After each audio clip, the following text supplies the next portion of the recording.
Hi ಸ್ನೇಹಿತರೆ, welcome to Kannada champion. So ಈ ವಿಡಿಯೋದಲ್ಲಿ 10th ಮಾರ್ಚ್ದು ಇಂಪಾರ್ಟೆಂಟ್ ಕರೆಂಟ್ ಅಫೇರ್ಸ್ನ ಡಿಸ್ಕಸ್ ಮಾಡೋಣ. ಸೊ ಬನ್ನಿ ಗೆಳೆಯರೆ, ಈ ವಿಡಿಯೋನ ಸ್ಟಾರ್ಟ್ ಮಾಡೋಣ.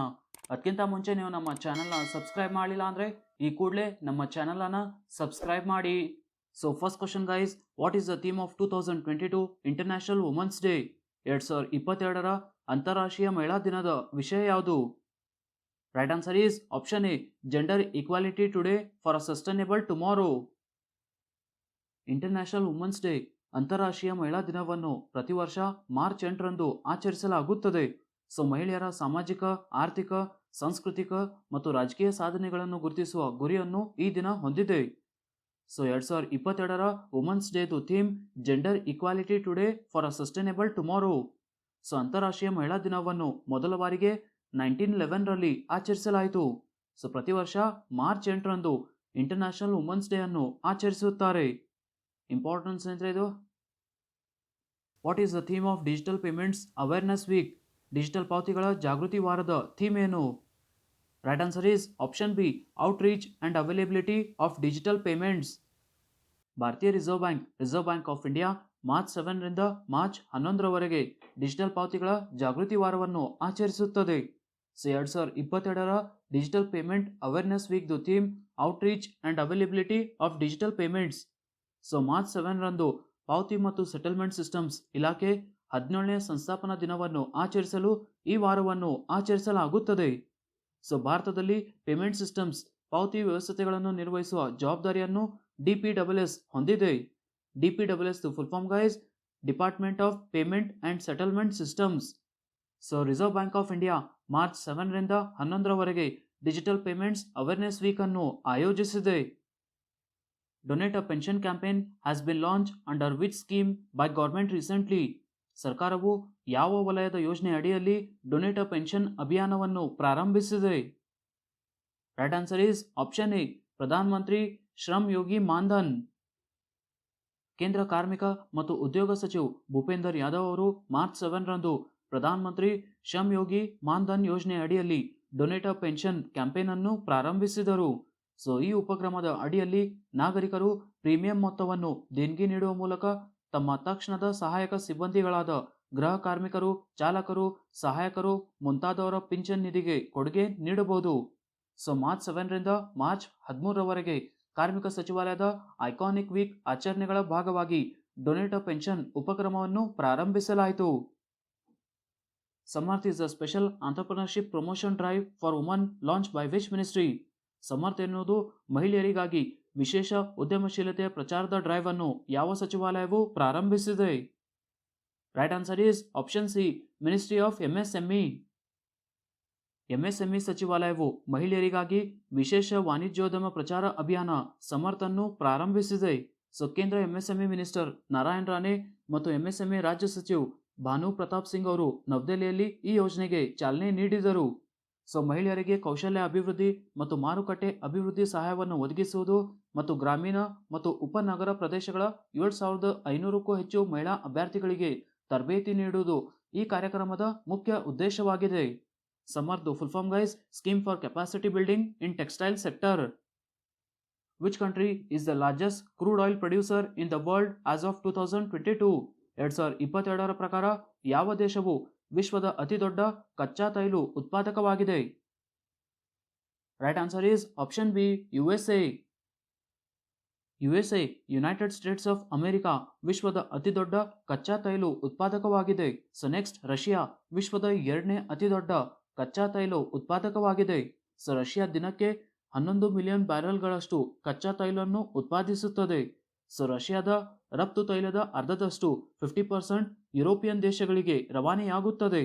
ಸೊ ಇತ್ತೀಚೆಗೆ G7 ರಾಷ್ಟ್ರಗಳು ತಮ್ಮ ರಷ್ಯಾದ ತೈಲ ಮತ್ತು ಅನಿಲ ಆಮದುಗಳ ಮೇಲೆ ಮಿತಿಗಳನ್ನು ವಿಧಿಸಲು UK ಪ್ರಸ್ತಾಪಿಸಿತು. ಸೊ ಯುನೈಟೆಡ್ ಸ್ಟೇಟ್ಸ್ ವಿಶ್ವದ ಅತಿದೊಡ್ಡ ಕ್ರೂಡ್ ಆಯಿಲ್ ಅಥವಾ ಕಚ್ಚಾ ತೈಲ ಉತ್ಪಾದಕವಾಗಿದೆ. Jharokha which was in news recently is a celebration related to which field? ಇತ್ತೀಚೆಗೆ ಸುದ್ದಿಯಲ್ಲಿರುವ ಜರೋಕಾ ಯಾವ ಕ್ಷೇತ್ರಕ್ಕೆ ಸಂಬಂಧಿಸಿದ ಆಚರಣೆಯಾಗಿದೆ? Right answer is option A, art and culture.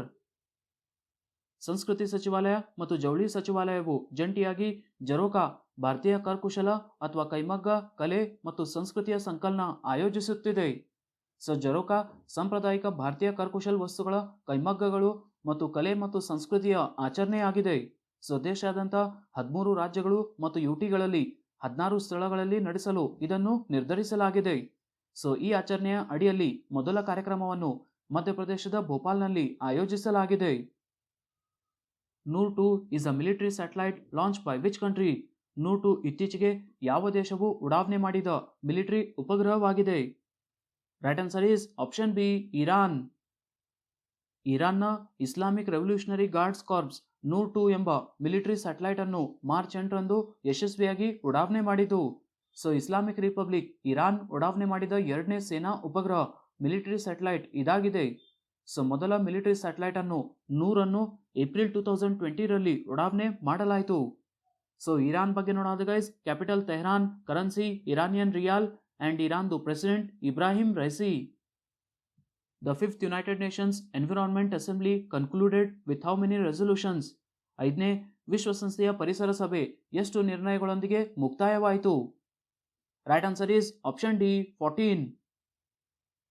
5ನೇ ವಿಶ್ವಸಂಸ್ಥೆಯ ಪರಿಸರ ಅಸೆಂಬ್ಲಿ ಯುಎನ್ಇಎ ನೈರೋಬಿಯಲ್ಲಿ 28 ಫೆಬ್ರವರಿಯಿಂದ ಮಾರ್ಚ್ 2ರವರೆಗೆ ಹೈಬ್ರಿಡ್ ಸ್ವರೂಪದಲ್ಲಿ ನಡೆಯಿತು.